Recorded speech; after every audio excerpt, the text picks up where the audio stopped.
खुदीराम बोस का जन्म 3 दिसंबर 1889 को पश्चिम बंगाल के मदीनापुर जिले के हबीबपुर गांव में हुआ था। उनके पिता त्रिलोक्यनाथ बोस और माता लक्ष्मीप्रिया देवी थी। बचपन में ही उनके माता पिता का निधन हो गया, जिसके बाद उनकी देखभाल उनकी बड़ी बहन ने की। छोटी उम्र से ही वे ब्रिटिश शासन के खिलाफ संघर्ष करने के विचारों से प्रभावित थे और भारत की आज़ादी के लिए समर्पित हो गए।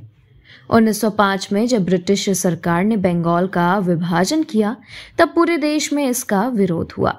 खुदीराम बोस भी इस आंदोलन से प्रेरित होकर क्रांतिकारी गतिविधियों में शामिल हो गए। वे युगांतर नामक क्रांतिकारी संगठन से जुड़े, जो ब्रिटिश शासन के खिलाफ सशस्त्र क्रांति में विश्वास रखता था। उन्होंने अंग्रेजी शासन के खिलाफ पर्चे बांटे और बम बनाने का प्रशिक्षण लिया। उनका लक्ष्य ब्रिटिश हुकूमत को उखाड़ फेंकना था। 1908 में अंग्रेजी न्यायाधीश किंग्सफोर्ड, जो भारतीयों पर कठोर दंड और अमानवीय व्यवहार के लिए कुख्यात था, क्रांतिकारियों के निशानों पर आया। खुदीराम बोस और उनके साथी प्रफुल्ल चाकी ने उसे मारने की योजना बनाई।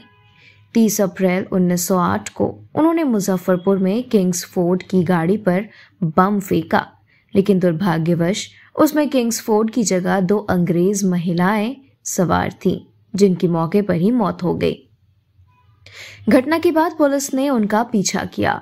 प्रफुल्ल चाकी ने गिरफ्तारी से बचने के लिए खुद को गोली मार ली, जबकि खुदीराम बोस को 1 मई 1908 को गिरफ्तार कर लिया गया। उन पर मुकदमा चलाया गया और 11 अगस्त 1908 को उन्हें फांसी की सजा सुना दी गई। फांसी के दिन वे हंसते हुए फंदे पर झूल गए। मात्र 18 वर्ष की उम्र में शहीद होने वाले वे भारत के सबसे युवा क्रांतिकारियों में से एक बन गए। खुदीराम बोस की शहादत ने पूरे देश में आज़ादी की लहर को और तेज कर दिया। उनकी बहादुरी और बलिदान को सम्मान देने के लिए देश के कई स्थानों का नाम उनके नाम पर रखा गया, जैसे कि कोलकाता का खुदीराम बोस मेट्रो स्टेशन। वे भारतीय स्वतंत्रता संग्राम के इतिहास में एक प्रेरणा स्रोत बने हुए हैं। उनका जीवन आज भी युवाओं को देशभक्ति और साहस की प्रेरणा देता है।